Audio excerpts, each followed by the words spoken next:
Los policías federales que estaban bajo el mando de Omar García Harfuch no solo estuvieron ahí, no solo estuvieron persiguiendo a los estudiantes, no solo supieron exactamente lo que estaba pasando y no los ayudaron, los atacaron directamente. En esta noche, Omar García Harfuch era el titular legal, administrativamente, de la coordinación estatal Guerrero, de la Policía Federal. ¿Qué tal? ¿Cómo están amigas y amigos de esta comunidad? Pues vaya información que se dio a conocer el fin de semana en torno a la declaración de Jesús Murillo Caram, quien fuera Procurador General de la República durante la noche de Iguala.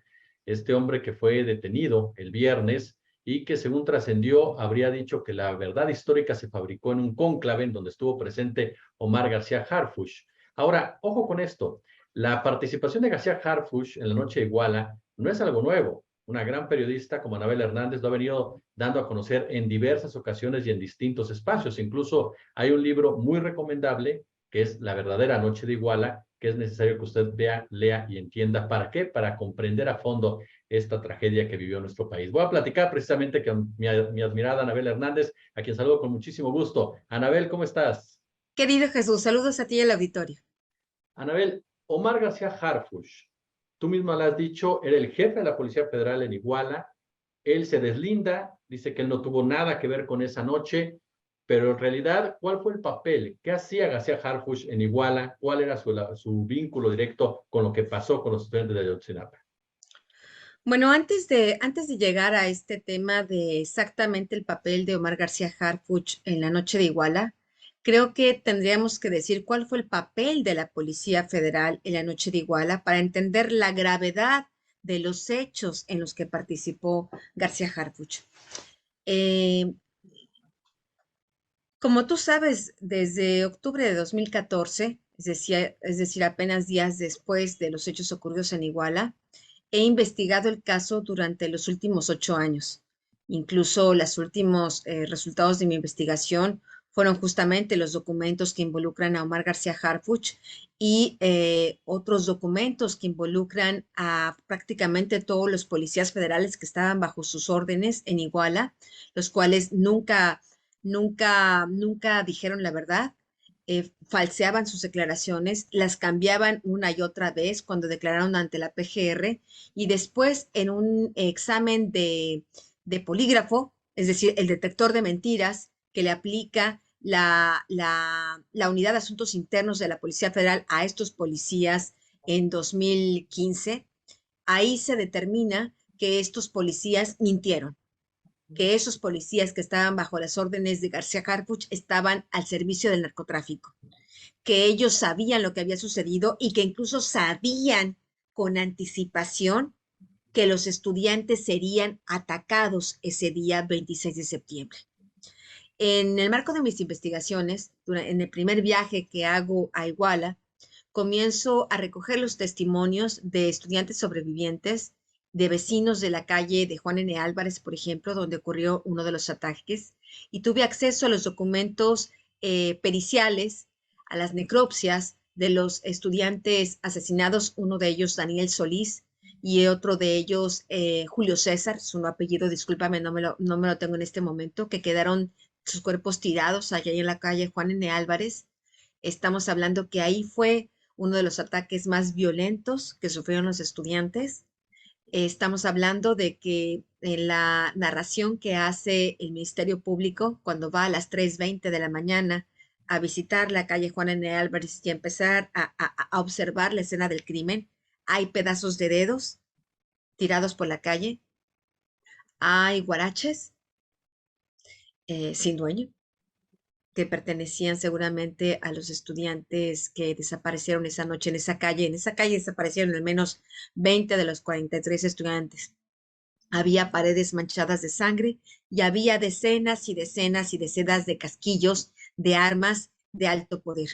Cuando el Ministerio Público entra al autobús que estaba en el tercero hasta atrás, en esa fila de 3 autobuses que eran en la calle Juan N. Álvarez, entra ese autobús, el Estrella de Oro, de donde desaparecieron estos 20 estudiantes, y ve charcos de sangre y ve una serie de piedras ves piedras tiradas por aquí y por allá dentro del vehículo. Con piedras.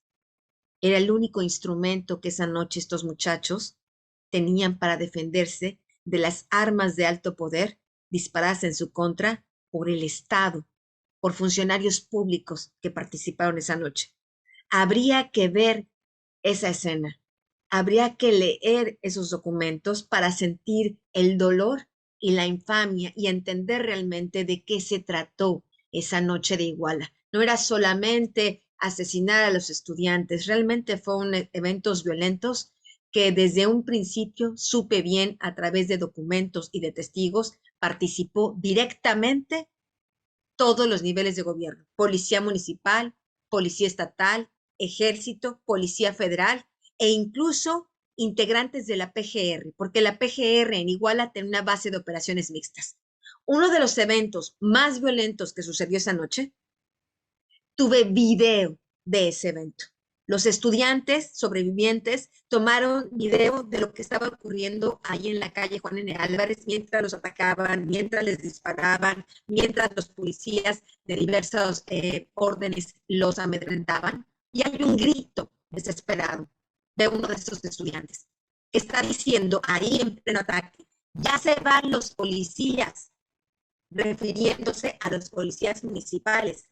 Se quedan los federales, nos van a querer fastidiar. No lo digo yo, lo dice un video grabado por los estudiantes que yo hice público en diciembre de 2014 en mi primer reportaje publicado en la revista Procesa y en otros medios de comunicación, y en otros medios de comunicación sobre la verdadera noche de Iguala. Es decir, los policías federales que estaban bajo el mando de Omar García Harfuch no solo estuvieron ahí, no solo estuvieron persiguiendo a los estudiantes, no solo supieron exactamente lo que estaba pasando y no los ayudaron, los atacaron directamente.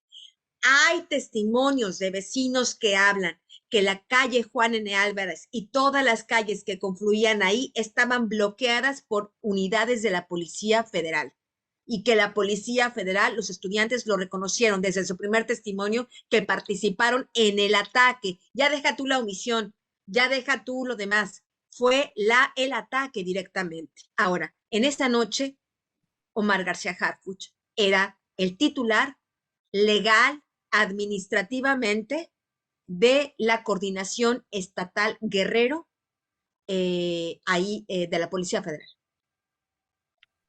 ¿Por qué? Permíteme salir un poco del tema central, pero ¿por qué ese nivel de violencia, Anabel? ¿A qué lo atribuyes tú, a ese nivel de violencia por parte de las autoridades en contra de los estudiantes? ¿Qué se buscaba? ¿Dar un mensaje? ¿Es su forma de operar? ¿Es una estrategia paramilitar? ¿A qué lo atribuyes? Es muy peculiar, Jesús, lo que pasó esa noche. Y me parece que, aunque sin duda alguna, y yo no puedo menoscabar la importancia de este informe de la Comisión de la Verdad que dio a conocer el subsecretario Encinas, creo que es un documento importante, histórico, valioso. Creo que falta más que hacer por la comisión, pero creo, como conozco el caso, diría yo que es un informe importante, ¿no? No llega a la totalidad de la verdad, pero se aproxima de manera importante. Y es importante señalar que esta violencia se concentró principalmente en dos autobuses. Esa noche estaban 100 estudiantes que salieron de la normal de Isidro Burgos de Ayotzinapa para ir a Iguala para secuestrar algunos autobuses que después iban a utilizar para la protesta del 2 de octubre. Al final de esa noche, los estudiantes viajaban en 5 autobuses, donde se concentró la hazaña, donde se concentraron los disparos, donde se concentró la violencia fue principalmente contra dos autobuses que habían sido monitoreados por el ejército desde las casi 6 de la tarde que salen de Ayotzinapa. Dos autobuses que son monitoreados por la Policía Federal durante todo el recorrido, es decir, casi 3 horas que hacen de Ayotzinapa a Iguala. Y son los dos autobuses de donde desaparecieron los 43 estudiantes. ¿Cuál era la razón de esa violencia? La información, al menos que yo pude recabar a través de fuentes directamente involucradas con la organización criminal que se supone fue el artífice de este ataque, afirman que supuestamente estos autobuses habría un cargamento de droga, los estudiantes no lo sabían, habían secuestrado estos autobuses algunos días después, los toman, ese día sacan estos autobuses de la normal Isidro Burgos para viajar y poder ir a Iguala, y supuestamente en esos autobuses había esta carga de droga, y el CAPU se habría comunicado con las autoridades federales, con el ejército en particular, con el coronel que estaba en el 27 Batallón de Infantería, Rodríguez Pérez, si no me equivoco, y le habría ordenado que a como diera lugar recuperaran su droga. Y era una orden porque, de acuerdo a la información que hay documental, el ejército, la Policía Federal y la Policía Estatal y elementos de la Policía Municipal estaban en la nómina del crimen organizado. Imposible que Omar García Harfuch no supiera lo que estaba haciendo la Policía Federal en ese momento, que no supiera No, con coordinación con otros lo que estaba pasando. no solo es imposible, él recibió reportes en directo. Este hombre, Omar García Harfuch, es un sujeto que no se puede entender lo que hizo esa noche y cómo miente ahora y cómo seguirá mintiendo, imagino, mientras no haya una acción de la justicia y suceda pues lo que sucedió como con Murillo, que le giren una orden de atención y que esté en la prisión, porque de lo que le acusa la comisión de la verdad es una cosa muy importante, lo están acusando de haber sido uno de los operadores de la falsa verdad histórica, de los que operadores de la falsa verdad histórica, estamos hablando de sembrar pruebas, detener personas, torturar personas, todo lo que implicó esa fabricación de la verdad histórica. Y esto no se puede entender si no entendemos el currículum de Omar García Harfuch, que es una cosa que yo he estado señalando, publiqué los documentos hace 2 años con Aristegui Noticias en su portal de noticias, y es el día y la hora que la gente no termina de entender quién es este sujeto. Este sujeto es gente de la cofradía de Luis Cárdenas Palomino y Genaro García Luna. Él se crea ahí. Era un don nadie. Él ni siquiera tenía la universidad, apenas había terminado la preparatoria cuando Cárdenas Palomino se lo lleva a trabajar como ballet a la Policía Federal. Era su cargaportafolios, era el que le ponía la chaqueta, era el que se llevaba los zapatos y la ropa a lavar, era el ballet, para no llamarlo de otra manera, de Cárdenas Palomino. Como era un hombre muy, muy leal, muy servil, todo el mundo dice que hablaba sí, jefe, siempre teniéndole miedo a Cárdenas Palomino, era muy servicial, muy servil, pues Cárdenas Palomino inmediatamente lo adoptó y lo va promoviendo en su carrera como policía. Omar García Harfuch, en todos los años que estuvo en la Policía Federal, no pasó los exámenes de confianza, nunca. Reprobó el examen psicológico, reprobó el examen de polígrafo. No pasó los exámenes, que es un requisito indispensable para cualquier policía de permanecer en una corporación. Incluso en la Ciudad de México, hoy que él tiene a su mando tantos policías, estos policías por fuerza tienen que cumplir exámenes que su propio jefe nunca fue capaz de pasar, de aprobar. Están los reportes, Jesús, que hablan de que él mismo confesó que tenía relaciones con el crimen organizado. No lo digo yo, lo dice la Unidad de Asuntos Internos de la Policía Federal en el reporte que escriben en el 2012, el cual di a conocer. El mismo reporte habla de que Omar García Harfuch tiene una deficiencia en su inteligencia, que tiene una inteligencia, una capacidad intelectual por debajo de lo normal, que es prepotente, que hace cateos sin orden de cateo, que detiene a personas de manera ilegal. Ese es García Harfuch de antes de la noche de Iguala. Imaginemos con un perfil así qué puede hacer un sujeto como este. Platica un poco de esta cofradía, mi querida Anabel. ¿Son los herederos de lo que era Tello Peón, de lo que era el padre, incluso del propio García Harfuch? Porque, bueno, él viene de una familia de policías y militares, del propio Hertz Manero en la Fiscalía General de la República. Ahora, esa cofradía es la heredera precisamente de ese grupo que en su momento incluso estuvo Gutiérrez Barrios encabezando desde la DFS. Pues mira, yo diría que Omar García Harfuch en una parte de su vida es una cosa que se juece aparte, por llamarlo de alguna manera. Él mismo trae su propio background. Existen informes de la DEA que afirman que su padre, Paniagua, pues era un hombre que cuando era jefe policíaco negociaba con los carteles de la droga, se le involucra con el cártel de Guadalajara, están los documentos. Pero no solo eso, el mismo García Harfuch, en su examen de control de confianza, del que estoy hablando, dijo que su hermano, su hermanastro, Javier García, era narcotraficante. Él mismo lo dice, que Javiercillo, como era bien conocido allá en Jalisco, en Guadalajara, pues era un narcotraficante y que por eso lo ejecutaron, porque su hermano fue ejecutado por narco, dice el propio García Harfuch. Así que ella trae su propia Historia. carga, pues no dijéramos genética, sino histórica, ¿no? Y por otro lado, por supuesto, cuando esta cofradía corrupta de García Luna, que viene de los tiempos de Tello Peón, que viene de los tiempos de Ernesto Cedillo, que viene de las cloacas del CISEN, que es un grupo de policías sucios que han hecho el trabajo sucio durante años para el gobierno en turno, porque además se alquilan al gobierno que sea, ¿eh? Se alquilaron para el de Cedillo, hicieron sus cosas corruptas en el de Fox, después en el de Calderón, y los que quedaron se quedaron ahí enquistados en el gobierno de Enrique Peña Nieto, como Omar García Harfuch y Tomás Herón, y siguieron haciendo de las suyas, porque Tomás Herón, que es copartícipe de lo que pasó en la noche de Iguala, muy amigo de Omar García Harfuch, con pinches, bueno, pues estos dos sujetos, piezas clave en la noche de Iguala, son parte de esa cofradía de García Luna, Luis Cárdenas Palomino, que no es poca cosa. Recordemos que de acuerdo al expediente de Nueva York,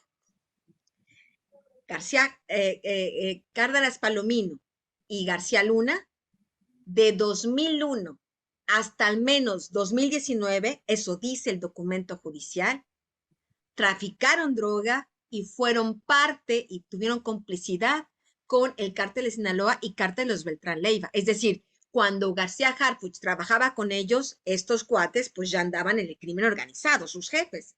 Y él ahí como ballet, pues, y con promociones inmediatas que tuvo, aunque reprobó los exámenes de confianza, parecía ser esto no motivo de desdén, sino para entrar realmente de lleno a la cofradía. Parecía que tenías que serse hipercorrupto, hipermentiroso, tener vínculos con el narco para poder entrar a ese grupo de policías, porque prácticamente todos ellos tenían esos antecedentes y García Harfuch no fue la excepción.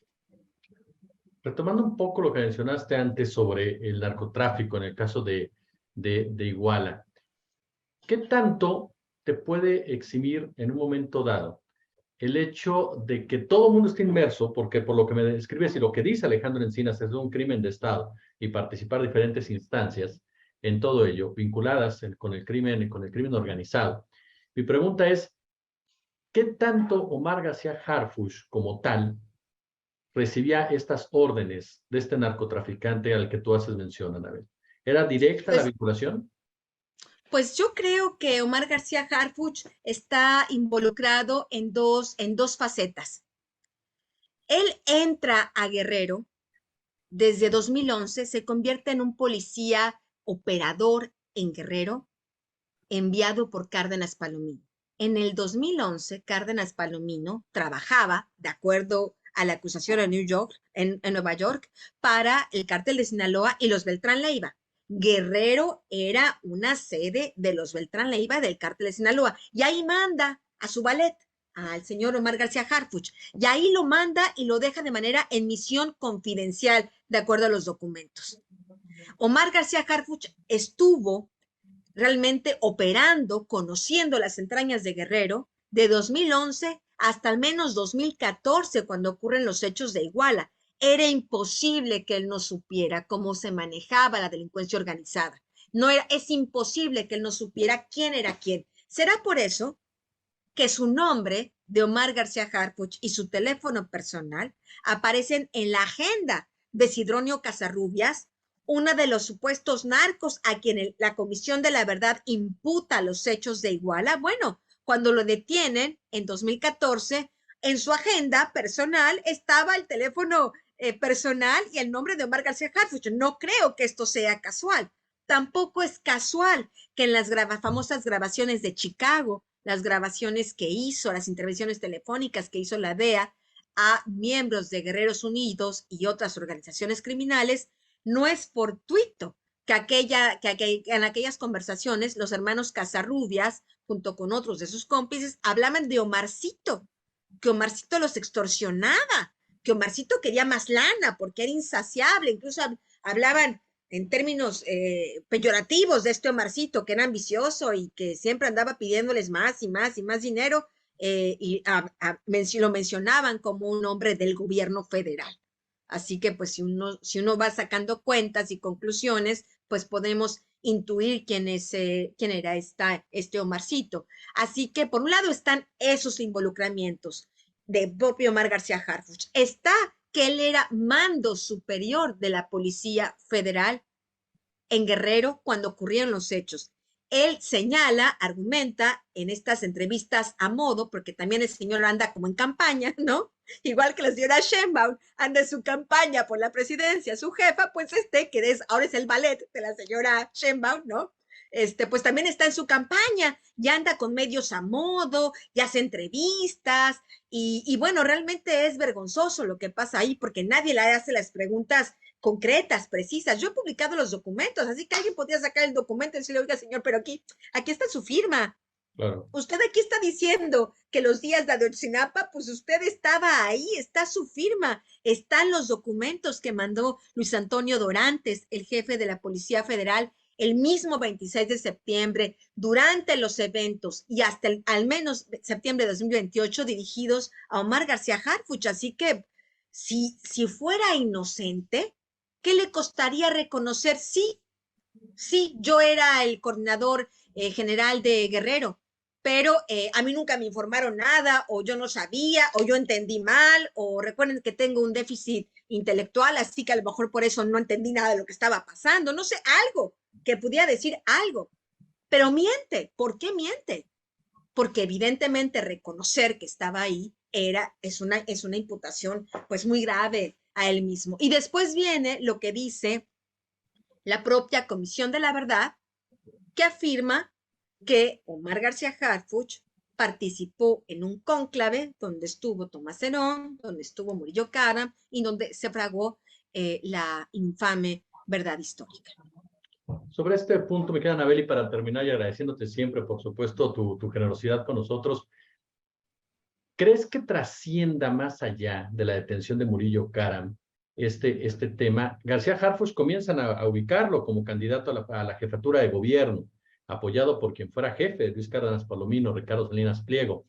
¿Tú lo ubicas en ese tenor o crees que este tipo de situaciones pueden impactar en su carrera? Mira, pues esos son pronósticos que no dependen de mí como periodista. De mí como periodista depende decir la verdad, de publicar los documentos, decir los currículums de estas personas y que sus jefes y los ciudadanos pues tomen sus propias decisiones. A mí me parece riesgoso para los ciudadanos de la Ciudad de México que estén en manos de este jefe policíaco, independientemente de que él sea sometido a la justicia, que tenga una orden de aprehensión, etcétera, etcétera. No sabemos cómo va a evolucionar el caso. Se presupone que sí, Jesús Murillo Karam está colocado al mismo nivel que él en la fraguación, en cómo se fraguó la falsa verdad histórica. Imagino que tarde que temprano habría una orden de aprehensión en contra suya, pero independientemente de eso, que no depende ni de ti ni de mí, creo que es un peligro para los ciudadanos estar en manos de un jefe policíaco con las características que estoy diciendo. Y no va todo, ahí. Yo mañana voy a dar a conocer ahí en mi columna de la Deutsche Welle un documento hasta ahora desconocido, como en 2020, hasta en 2020 llegaron las acusaciones a la gendarmería de los presuntos vínculos de Omar García Harfuch con el crimen organizado. Entonces estamos hablando, ese es el jefe capitalino. Ya si los ciudadanos quieren votar o no votar, bueno, que no digan que no sabían quién es este personaje, que la señora Sheinbaum, cuando vengan problemas más graves, porque vendrán, si no, cuando este tipo de personas corruptas no son sancionadas, solo se convierten en peores. Así es exactamente la carrera criminal de Genaro García Luna y de Luis Cárdenas Palomino. Eso es lo que sucede. Así que bueno, ¿cómo terminará el caso? Pues ojalá haya justicia, pero evidentemente poner a Murillo Karam, poner incluso a Omar García Harfuch tras las rejas, no sería la totalidad de que uno pueda decir con eso hay justicia para los estudiantes. Definitivamente, y creo que esto es algo que le falta al informe de la Comisión de la Verdad, y le falta, imagino, porque aún no llegan, o sería preocupante que fuera una parte que dice, bueno, ahí no nos metemos, no lo sé. Hoy el presidente de la República dijo, no, no, no, no hay acusaciones contra Peña Nieto ni contra Salvador Cienfuegos, el entonces titular de la Sedena. Bueno, sería muy preocupante, porque así como es imposible que Tomás Herón hubiera hecho lo que hizo, torturar, vejar, violar, amedrentar, manipular, sembrar pruebas, es imposible que lo hubiera podido hacer sin el consentimiento de Murillo Karam. Murillo Karam, a su vez, tenía un jefe mayor, y Claro. ese jefe mayor era el presidente de la República. Y el presidente de la República supo exactamente todo lo que pasó y la colusión y las torturas del ejército, de la Policía Federal y las torturas de Tomás Herón, al menos en 2016, en un informe que le mandó directamente el visitador general de la PGR, Chávez Flores. Y el presidente vio el informe, vio que el ejército estaba imputado, vio que la Policía Federal estaba imputada, vio que su amigo e incondicional Tomás Herón estaba imputado y el presidente censuró ese informe. Si ese informe hubiera nacido, si ese informe hubiera sido público, si los familiares hubieran tenido ese informe, no te hubiéramos tenido que esperar 8 años para conocer la verdad. Mi querida y admirada Anabel Hernández, yo como siempre honrado de platicar contigo. Gracias, Jesús. Un abrazo y un abrazo al auditorio y perdón que repite un poco esta escena con la que quise No, comenzar no. esta entrevista, porque es importante que cuando hablamos de estas cosas, de estos nombres, de estos corruptos, regresemos ahí, a esa calle de Juan N. Álvarez que se convirtió en un infierno para estos muchachos, a esos dedos, a esos guaraches sin dueño, a esos charcos de sangre, al cadáver de Daniel y de Julio César.